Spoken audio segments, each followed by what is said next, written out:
بسم اللہ الرحمن الرحیم۔ پاک پروردگار کے بابرکت نام سے شروع کرتا ہوں جو دلوں کے راز خوب جانتا ہے۔ تمام ناظرین کو روحیل وائس چینل میں دل کی گہرائیوں سے خوش آمدید اور محبتوں بھرا السلام علیکم۔ حضرت علی رضی اللہ عنہ نے فرمایا، اپنے بہترین وقت کو نماز میں وقف کرو کیونکہ تمہارے سب کام تمہاری نماز کے بعد قبول ہوں گے۔ ناظرین اگرامی، آج کا ہمارا موضوع مصر کی قدیم تہذیب۔ فرعون کی 3000 پرانی لاش کیسے برآمد ہوئی اور کیسے مقبرے کی کھدائی کے دوران خزانہ ملا اور کیسے کھدائی کرنے والے 13 افراد اپنی جان سے ہاتھ دھو بیٹھے۔ کیا واقعی فرعون کی ممی نے ان کی جان لی؟ مصر کی قدیم تہذیب میں چھپے گہرے راز جانیے آج کی اس پراسرار حقائق پر مبنی ویڈیو میں۔ اپنی پراسرار حقائق کی سیریز میں ہم ایک بار پھر آپ کے سامنے حاضر خدمت ہیں، ایک نئی دل دہلا دینے والی حقیقت کے ساتھ۔ مصر اور احرام مصر کا ذکر ذہن میں آتے ہی وہاں دفن حنود شدہ لاشوں کے بارے میں عجیب و غریب تاثر ذہن نشین ہو جاتا ہے، جو کہ بلا شبہ ہمیں ایک خوف میں مبتلا کر دیتا ہے، کیونکہ یہ تو سبھی جانتے ہیں مصری تہذیب میں مردوں کو کفن پہنانے کے بجائے انہیں سفید پٹیوں میں لپیٹ کر ایک تابوت میں بند کر کے تہہ خانہ نما جگہ پر رکھ دیا جاتا ہے، اور اسی سے کئی پراسرار کہانیاں بھی منسوب ہیں جن میں ممی یعنی حنود شدہ لاش کا زندہ ہو جانا زبان زد عام ہے۔ اب مزید جیسے جیسے مصر کی قدیم تاریخ کو دریافت کیا جا رہا ہے، ان کے فرعونوں کے بارے میں پراسرار کہانیاں منظر عام پر آ رہی ہیں۔ پیدائش اور موت کا عمل ساری دنیا میں یکساں ہے، پھر یہ کیسے ممکن ہو پاتا ہے کہ مصر کے لوگ ممی کی صورت میں زندہ رہ سکتے ہیں؟ تحقیق کی وضاحت ایک واقعے کی مدد سے کرتے ہیں۔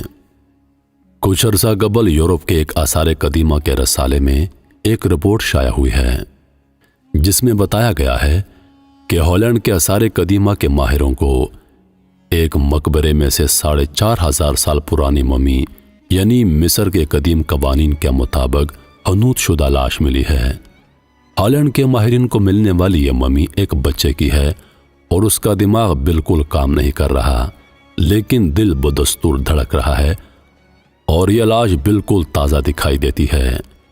ماہر آثار قدیمہ ڈاکٹر ٹام میورٹ کا کہنا ہے یہ ممی 4500 سال پرانی دکھائی دیتی ہے اور اس کی رگوں میں خون کے بجائے ایک خاص قسم کا کیمیکل گردش کر رہا ہے جس میں آکسیجن کی مقدار بہت زیادہ ہے۔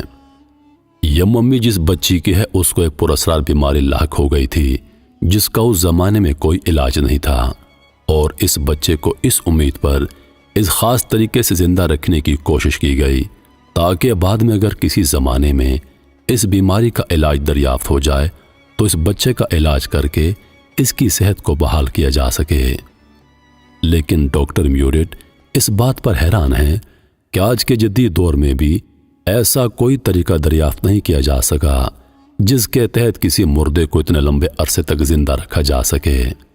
ماہرین نے اس ممی کو حکومت مصر سے ہالینڈ لانے کی درخواست کر رکھی ہے تاکہ اس پر ریسرچ کر کے یہ پتہ چلایا جا سکے کہ اس کو اب تک زندہ کیسے رکھا جا سکا ہے۔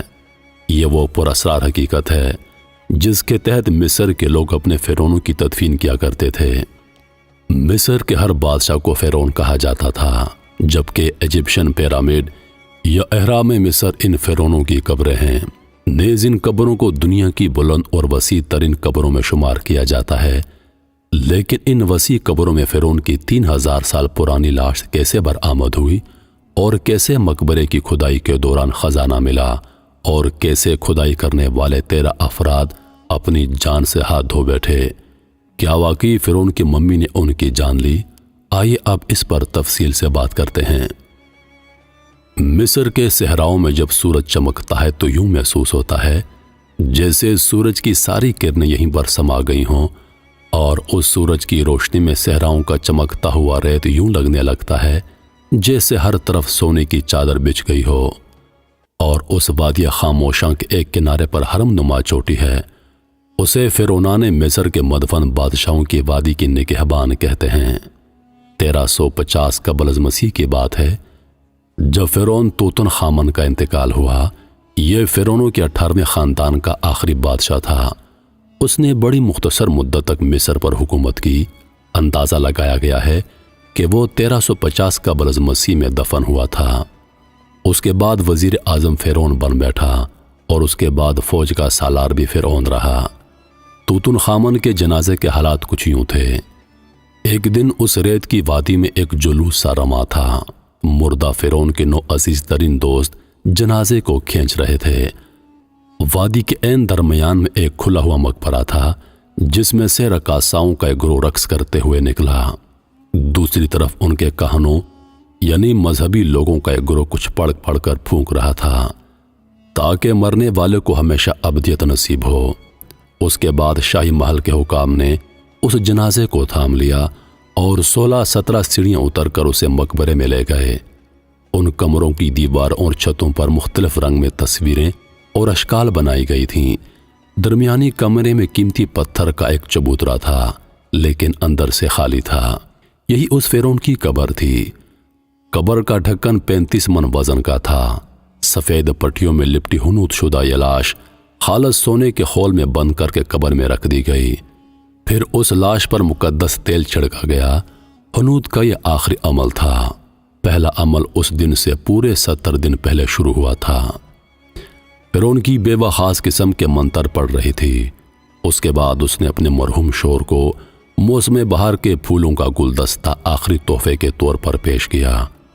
اس کے بعد لاش کو ایک کے بعد ایک 3 کفنوں میں لپیٹا گیا اور لاش کو آخری بار قبر میں رکھ کر اس کا ڈھکن ہمیشہ کے لیے بند کر دیا گیا۔ معمار اسے مسالے کے ساتھ بند کرنے لگے۔ ان کے موقع پر ان کے کہانی الفاظ ادا کرتے رہے۔ میں گزرا ہوا کل ہوں، میں آج ہوں، میں آنے والا کل ہوں۔ فرعون کی آخری زندگی کے سہولت کے لیے تحفہ ملحقہ کمروں میں ضروریات زندگی کی 2000 چیزیں رکھی گئی تھیں۔ ان میں رتھ اور کشتیاں بھی شامل تھیں۔ اس کے بعد خادموں نے قبر سے منسلک تمام کمروں کے دروازوں پر سونے کے مجسمے رکھ دیے۔ یہ مجسمے ان کے دیوتاؤں کے تھے جو ان کے خیال کے مطابق تابوت کی حفاظت کریں گے۔ قبر کو جانے والا زمین دوز راستہ بھی کنکروں اور پتھروں سے بند کر دیا گیا۔ اس سب واقعے کو تھوڑے سال گزرے تھے کہ چوروں نے مرنے والے فرعون کی قبر تک سرنگ نکال لی اور قبر والے کمرے میں پہنچ گئے۔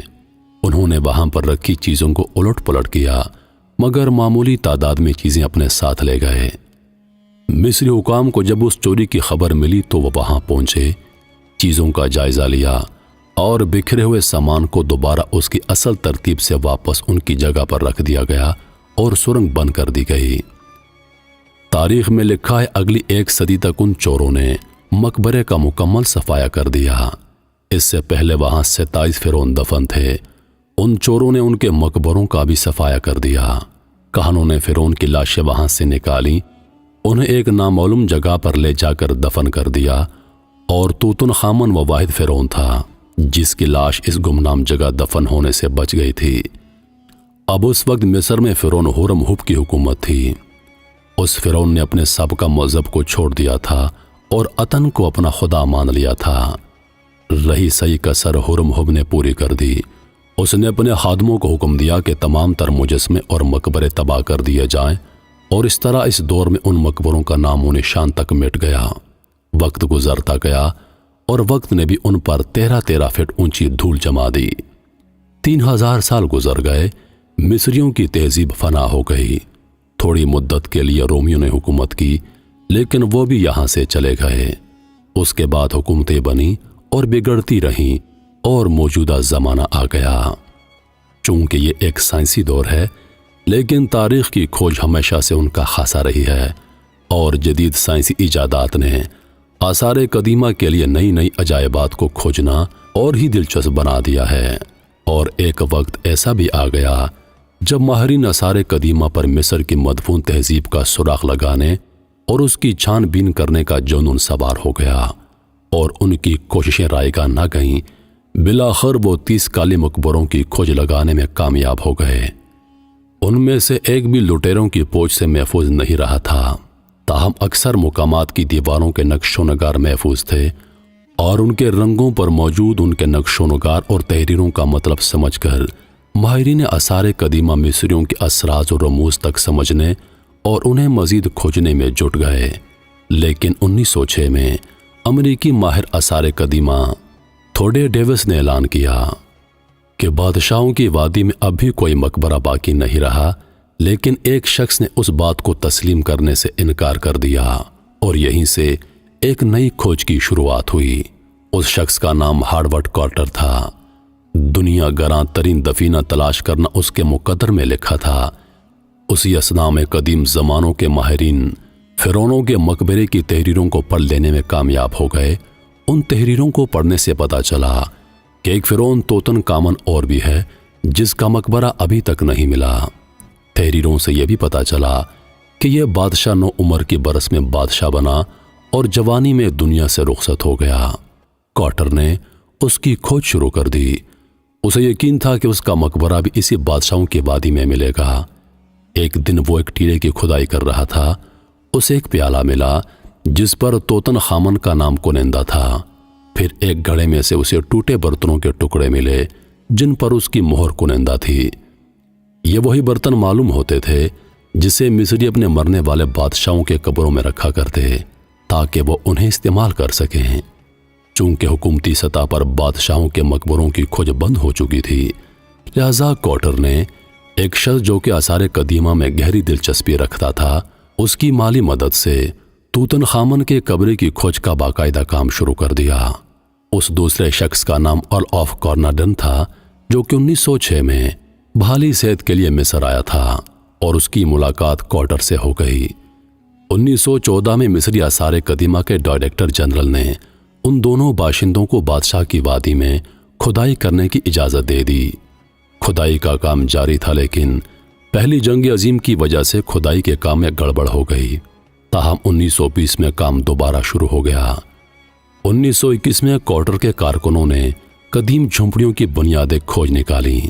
کارٹر خوش ہو گیا، لیکن یہ کام کافی طول پکڑ چکا تھا۔ ایک دن ارل نے کارٹر کو 1 سال کی مدت دی اور ساتھ یہ بھی کہا کہ اب وہ صرف اسے 1 سال تک ہی مالی مدد کر سکتا ہے۔ اگر وہ اس دوران مکمل کھوج کر سکتا ہے تو ٹھیک ہے، ورنہ اس کے بعد اس کی مالی امداد بند کر دی جائے گی۔ 1 نومبر 1922 کو اس نے دوبارہ کھدائی کا کام شروع کیا اور فرعون کے نقشے کا بغور مطالعہ کرنے کے بعد اس نے ایک خاص جگہ کا انتخاب کیا۔ یہ جگہ فرعون ریمس چہرم کے مقبرے کے عین نیچے تھی اور اب تک یہ وہی جگہ تھی جو کھدائی سے محفوظ تھی، لہذا اس جگہ کی کھدائی کا کام جاری کر دیا گیا۔ 3 دن مزدور مسلسل کھدائی کرتے رہے اور انہیں مزید جھونپڑیاں ملیں، لیکن چوتھے دن کھدائی میں ایک ایسی چیز رونما ہوئی کہ سبھی کام چھوڑ کر ایک طرف کو بیٹھ گئے اور کارٹر کے آنے کا انتظار کرنے لگے۔ جب کارٹر پہنچا تو کارکنوں پر ایک عجیب خاموشی مسلط پائی۔ اس نے سبب دریافت کیا تو معلوم ہوا کہ کسی زینے کے آثار ملے ہیں۔ انہیں صاف کیا گیا تو وہ 17 سیڑھیاں نکل آئیں۔ کارٹر سوچنے لگا یہ کہاں پر جا کر ختم ہوں گی۔ اب ان سیڑھیوں کی کھدائی شروع کر دی گئی۔ یہ ایک بڑی دریافت تھی۔ 7 دن گزر گئے تھے اور مسلسل کھدائی کا کام جاری تھا، لیکن وہ سیڑھیاں تھیں کہ ختم ہونے کا نام نہیں لے رہی تھیں۔ 12 نومبر کو کسی دروازے کا بالائی حصہ دریافت ہوا۔ دروازہ مضبوط مسالے سے بند کیا گیا تھا اور اس پر فرعونوں کی مہریں لگی تھیں۔ یہ دیکھ کر کارٹر کی خوشی کی انتہا نہیں تھی۔ دروازے پر اس قدر فرعونوں کی مہریں دیکھ کر اندازہ ہوتا تھا کہ یہ مقبرہ کسی معتبر شخصیت کا ہے۔ دروازے میں ایک سوراخ تھا جس کو بعد میں مسالہ لگا کر بند کر دیا گیا تھا، جس سے پتہ چلتا تھا کہ کسی نے اندر جانے کی کوشش کی ہے۔ تاہم سوراخ بند ہو جانے کے بعد بھی کسی کوشش کے آثار نظر نہیں ہو رہے تھے۔ کارٹر نے ایک جگہ سے پلستر اکھاڑا اور چھوٹا سا سوراخ کر لیا۔ پھر اس نے ٹارچ کی روشنی کی مدد سے اندر دیکھا۔ یہ واقعی کسی معتبر شخصیت کا مقبرہ تھا، کیونکہ دروازے سے اندر جانے والا راستہ بھی کنکروں کی دیوار بنا کر بند کر دیا گیا تھا۔ کارٹر نے اس خوشکن کھوج کی اطلاع ارل کو دی۔ 24 نومبر کو لارڈ ارل اپنی بیٹی کے ساتھ انگلستان سے مصر کی اس وادی میں پہنچ گئے۔ اگلے دن کارٹر سیڑھیوں سے نیچے اترے۔ راستہ صاف کیا گیا تو مزید مہروں کے نشانات ظاہر ہوئے۔ ان پر توتن خامن کا نام واضح طور پر لکھا نظر آیا۔ جب دروازے کو روکنے والے پتھر ہٹا لیے گئے تو ایک 30 فٹ لمبا راستہ ظاہر ہوا۔ رات تک اس کی بھی صفائی کر دی گئی۔ اب یہ راستہ بھی آگے جا کر ایک دوسرے دروازے پر ختم ہوا، جس پر توتن خامن کے افسروں کی مہریں لگی تھیں، جو کہ صاف پڑی جا رہی تھیں۔ 26 نومبر کو ان کو گوہر مقصود مل گیا۔ کارٹر نے کہا، میری زندگی کا حاصل بس یہی دن تھا۔ کارٹر نے کانپتے ہاتھوں سے دروازے کے بالائی حصے میں ایک سوراخ کیا۔ دروازے پر برمے کی چوٹ مارنے سے پتہ چلتا تھا کہ دروازے کے نیچے خلا ہے۔ اس منظر کو کارٹر یوں بیان کرتے ہیں، میں نے موم بتی جلا کر اندر موجود زہریلی گیسوں کا جائزہ لیا۔ جب اطمینان ہوا تو میں نے اپنی آنکھ سوراخ پر رکھ دی تاکہ اندر کا جائزہ لیا جا سکے۔ اندر بے حد اندھیرا تھا، لیکن کچھ ہی لمحوں میں میری آنکھیں اس اندھیرے سے مانوس ہو گئیں۔ میں نے دیکھا اندر مختلف جانوروں کے مجسمے تھے اور ہر طرف سونا ہی سونا تھا۔ یہ منظر دیکھ کر میری زبان گونگی ہو گئی۔ ارل اور اس کی بیٹی نے بےتابی سے پوچھا، اندر کیا ہے؟ میں نے کہا، بس مت پوچھے۔ دیکھتے ہی دیکھتے یہ خبر ساری دنیا میں پھیل گئی کہ ماہرین نے ایک اور مقبرہ دریافت کر لیا ہے۔ جگہ جگہ سے مبارکباد آنے لگی۔ یہ اب تک کا ملنے والا سب سے بڑا قیمتی خزانہ تھا۔ اس کے بعد 17 فروری 1923 کو دوبارہ کھدائی کا کام شروع کر دیا گیا اور ایک دوسرے کمرے تک پہنچ گئے جو کہ اینٹوں سے بند تھا۔ کارٹر نے کانپتے ہاتھوں سے اینٹیں ہٹائیں۔ سوراخ میں سے ٹارچ کی روشنی اندر پہنچی تو وہ ایک ٹھوس سونے کی دیوار سے ٹکرا کر واپس آ گئی۔ انہوں نے سوراخ کو کھولا اور یوں ایک معمہ حل ہو گیا۔ یہ مقبرے کی دیوار تھی۔ 2 گھنٹوں کی مسلسل کوشش کے بعد راستہ صاف کر لیا گیا۔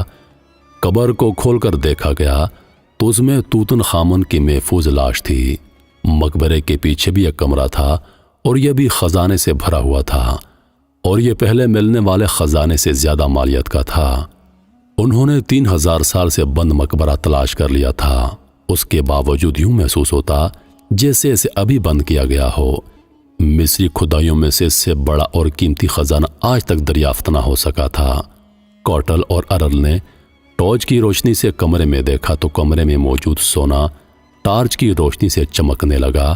خزانے کا سرسری جائزہ لیا گیا اور وہ ایک ایک دریافت پر حیران و پریشان تھے، لیکن ایک انہونی ان کی منتظر تھی۔ انتہائی جوش و خروش کے عالم میں بڑی دیر کے بعد ان کو احساس ہوا کہ کمرے میں سے حنوط شدہ لاش غائب ہے۔ وہ الجھن میں پڑ گئے کہ کیا یہ واقعی مقبرہ ہے یا پھر خزانہ۔ اب ضرورت اس امر کی تھی کہ کمرے میں موجود ہر چیز کی تصویر لی جائے اور اس کو اس کی اصلی جگہ پر رہنے دیا جائے۔ یہ کام ماہرین کا تھا اور اس میں مہینوں کا وقت درکار تھا۔ اپریل 1933 میں لارڈ کارڈن قاہرہ میں انتقال کر گئے۔ چونکہ وہ اس کھدائی کے 5 ماہ بعد اچانک فوت ہو گئے تو لوگوں میں یہ بات عام ہو گئی کہ لارڈ کو فرعون کی بد دعا لگ گئی ہے۔ اس کے بعد 7 سال کے اندر کھدائی کرنے والے عملے کے مزید 12 افراد کا انتقال ہو گیا۔ تاہم یہ بات مزید تقویت اختیار کر گئی کہ ان سب کو فرعون کی بد دعا لگی ہے۔ البتہ کارٹر بڑے لمبے عرصے تک زندہ رہا۔ 3 سال کی مسلسل کوششوں کے بعد مقبرے کا اصل راز بھی فاش ہو گیا اور توتن خامن کی حنوط شدہ لاش مل ہی گئی۔ اب لوگوں میں ایک سوال گردش کرنے لگا، یہ توتن خامن آخر تھا کون؟ کیونکہ باقی فرعونوں کے مقبرے لٹ گئے لیکن اس کا مقبرہ ابھی تک باقی تھا۔ در حقیقت توتن خامن فرعونوں میں کوئی اہمیت نہیں رکھتا تھا، تاہم وہ اپنے ہم عصروں اور کہانوں میں بہت اہم تھا۔ وہ چھوٹی عمر میں مر گیا تھا۔ اس کے مرتے ہی سازشوں کا باب کھل گیا۔ اس کی بیوی نے اپنے مرحوم شوہر کا تخت و تاج حاصل کرنے کے لیے ایشیائے کوچک کے حتیتی بادشاہ کی مدد طلب کی، لیکن اسے شکست کھانا پڑی اور اس طرح فرعون کا وزیر اعظم فرعون بن بیٹھا۔ کارٹر کی یہ دریافت آثار قدیمہ کی دریافتوں میں سے سب سے عظیم مانی جاتی ہے، کیونکہ اسی نے فرعونوں کے زمانے اور ان کے رسم و رواج واضح کر دیے۔